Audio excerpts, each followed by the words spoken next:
जय श्री महाकाल। दोस्तों, जैसा कि मैं अपने चैनल पे हम लोग जो महाकाल जाते हैं उसके वीडियोस में लेके आती रहती हूँ और इस वीडियो में मैं शेयर करूँगी कि महाकाल मंदिर में आप आरती किस तरह से ले सकते हैं।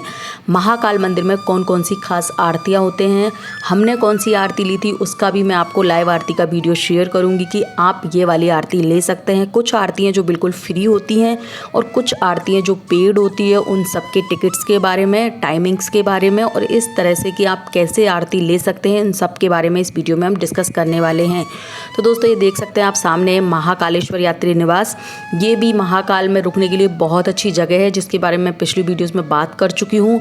और इसी के पास आता है सिर्फ पीछे महाकाल रोड, जिस पे हमने लिया था हमारा होटल। चूँकि हमें महाकालेश्वर यात्री निवास में रूम नहीं मिला था, इसमें सारी बुकिंग्स फुल थी, तो इस तरह से हमने महाकाल रोड पे लिया था होटल और वहाँ से अब हम चल दिए हैं महाकाल मंदिर के लिए। लेकिन हाँ, जब हम महाकाल मंदिर जाते हैं तो ऐसा कहा जाता है सबसे पहले हमें शिप्रा नदी में स्नान करना चाहिए। तो दोस्तों, अभी हम जा रहे हैं शिप्रा नदी में स्नान करने के लिए। तो आपको इस तरह की महाकाल मंदिर के बारे में कोई भी अपडेट जाननी है तो आप मेरा चैनल सब्सक्राइब कर सकते हैं। या मैं महाकाल मंदिर से रिलेटेड सारी वीडियोज़ आपके साथ लेके आती रहती हूँ। हम लोग महाकाल मंदिर बहुत ही फ्रिक्वेंट जाते रहते हैं और उन सब की डिटेल मैं आपके साथ, हमारी जो मंदिर में जितनी भी ट्रिप्स हैं मैं आपके साथ शेयर करती रहती हूँ। थोड़े दिन पहले ही हम लोगों के यहाँ से जो मेरे बड़े पापा बड़ी मम्मी है वो महाकाल की शाही सवारी लेकर आए थे। मैंने आपको बताया था कि शाही सवारी देख के आए थे, मंडे को गए थे, उसकी वीडियो भी मैंने आपके साथ शेयर की थी। तो दोस्तों, आज हमारा वीडियो डेडिकेटेड है आरती के लिए। तो ये हम आ चुके हैं राम घाट पर। दोस्तों, ये शिप्रा नदी है, पवित्र शिप्रा नदी, जिसमें ऐसा कहा जाता है जब आप महाकाल के दर्शन के लिए जाते हैं तो सबसे पहले आपको यहाँ स्नान करना चाहिए। आप देख सकते हैं किस तरह से लोग स्नान कर रहे हैं। यहाँ पे आप ये जो सामने वाइट कलर का दिख रहा है, ये झूला पुल है और इसके उस साइड, मतलब झूला पुल के जो नेक्स्ट है वहाँ पे बोटिंग भी कर सकते हैं, जो कि आपको 100 रुपये में उस साइड का एक राउंड लगवा देते हैं बोट के द्वारा। और इस साइड ज़्यादातर लोग करते हैं स्नान।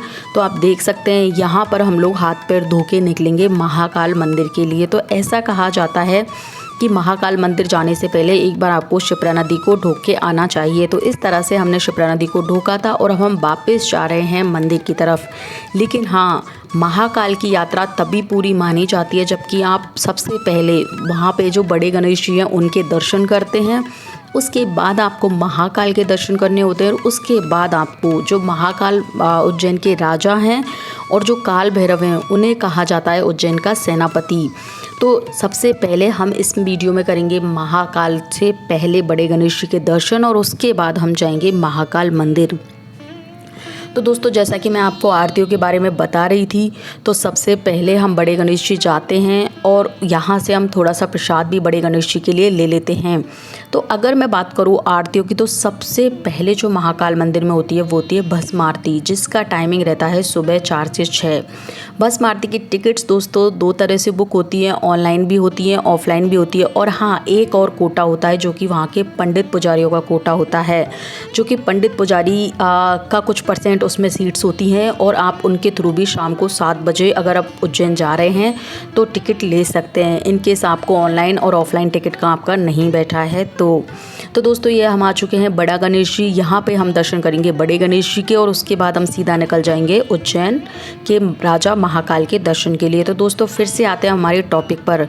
तो ऑनलाइन अगर आप टिकट बुक कराते हैं तो 200 रुपये आपको पर पर्सन टिकट बुक करानी होती है। 1 महीने पहले ही ऑनलाइन टिकट बुक आपको करानी होती है, क्योंकि दोस्तों जैसे ही इसकी भस्म आरती की टिकट मॉर्निंग में ओपन होती है उसके विदिन 20 मिनट सारी टिकट्स इनकी बुक हो जाती हैं। तो अगर आपको ऑनलाइन अपनी टिकट बुक करानी है तो उसके लिए मैंने एक सेपरेट वीडियो दिया है, जिसका लिंक मैं इसके आई बटन पे भी दे दूँगी कि आप किस तरह से महाकाल की ऑनलाइन भस्म आरती की टिकट बुक करा सकते हैं। तो दोस्तों, हमने बड़े गणेश जी के दर्शन किए, उसके बाद हमने यहाँ पे ले लिया है मंदिर के लिए कुछ फूल और कुछ प्रसादियाँ। आप देख सकते हैं इसमें धतूरा है, लोटस का फूल है, इसी के साथ प्रसादी है और साथ में हमें मिला है महाकाल का एक छोटा सा इसके अंदर एक पिक्चर यानी कि तस्वीर और इसी के साथ एक धागा हमें मिला है। इसे लेके हम निकल पड़ते हैं महाकाल की ओर।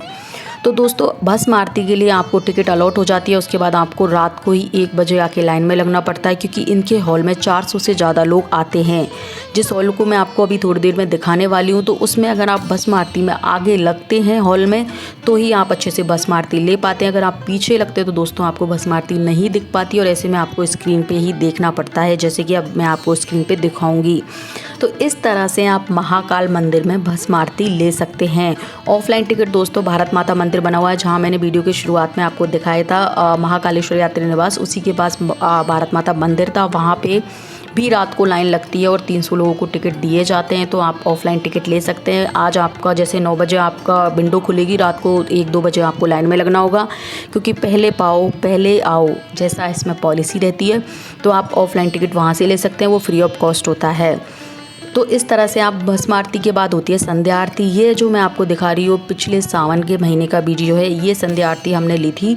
और ये जो संध्या आरती होती है, ये होती है भस्म आरती के बाद दूसरी सबसे भव्य महाकाल में जो आरती होती है, वो यही होती है संध्या आरती, जो कि शाम को 7 बजे होती है। ये बिल्कुल फ्री होती है। इसे लेने के लिए आपको ज़्यादा कुछ नहीं करना होता है, बस आपको 7 बजे के आसपास मंदिर में एंटर करना होता है।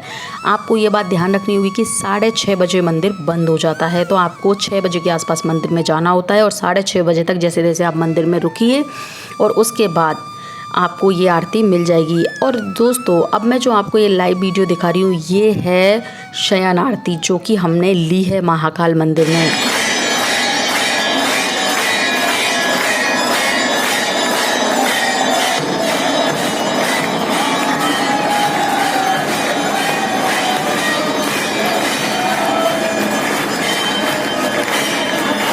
तो आप देख सकते हैं कितनी भव्य होती है शयन आरती। और ये जो शयन आरती होती है दोस्तों, इसकी टाइमिंग होती है रात को 10:30 बजे। ये बिल्कुल फ्री होती है। इसके लिए भी आपको 9:30 बजे मंदिर के गेट बंद हो जाते हैं, तो आपको एनी हाउ 9:30 बजे के आसपास मंदिर में प्रवेश करना है। और उसके बाद आपको 1 घंटे मंदिर में बिठाते हैं, और उसके बाद क्योंकि पंडित जी तैयारियां करते हैं, उसके बाद 10:30 बजे आपको ये मिलती है शयन आरती। ये भी महाकाल में बहुत ही खास आरतियों में से एक होती है।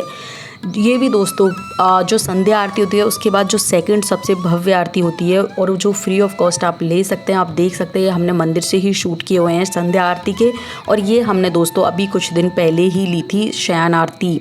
तो इस तरह से आप महाकाल मंदिर में शयन आरती भी ले सकते हैं।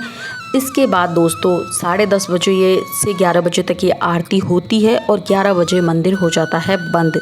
तो दोस्तों मैं आपको बता दूं कि इस तरह से आप महाकाल मंदिर में आरती ले सकते हैं। अब कई लोग सवाल करते हैं कि महाकाल मंदिर में जलाभिषेक का क्या प्रोसेस होता है, गर्भगृह दर्शन का क्या प्रोसेस होता है। तो दोस्तों अभी तक तो गर्भगृह दर्शन बंद था, लेकिन अब 11 सितंबर 2023 से फिर से गर्भगृह दर्शन और जलाभिषेक चालू होने वाले हैं। और अब महाकाल में बहुत ज़्यादा भीड़ की वजह से फ्री में आप शायद जलाभिषेक और गर्भगृह दर्शन अभी भी नहीं कर पाओगे।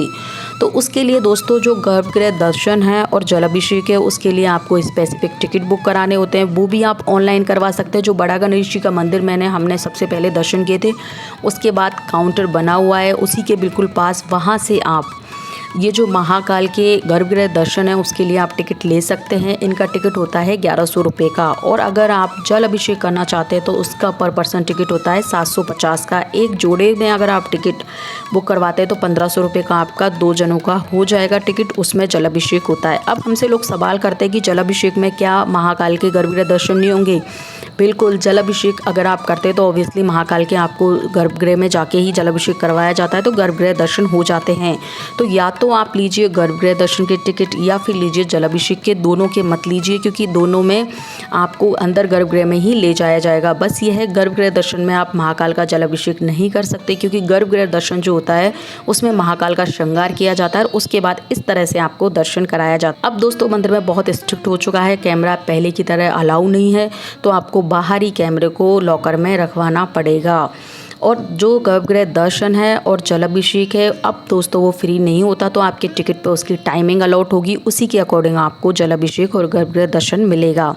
तो दोस्तों आई होप आपके महाकाल मंदिर के बारे में सारे डाउट्स क्लियर हो गए होंगे। अगर अभी भी आपको कोई छोटा मोटा डाउट है तो आप मुझे कमेंट सेक्शन में पूछ सकते हैं, कोई भी क्वेरी है तो आप पूछ सकते हैं। अगर आपको मेरा वीडियो अच्छा लगा हो तो वीडियो को लाइक कीजिएगा, और इस तरह की महाकालेश्वर मंदिर की बाकी सारी अपडेट के लिए मेरे चैनल को सब्सक्राइब कर लीजिएगा। मिलती हूँ बहुत जल्दी इसी तरह की एक और नई इन्फॉर्मेटिव वीडियो के साथ। टिल देन बाय बाय, जय श्री महाकाल।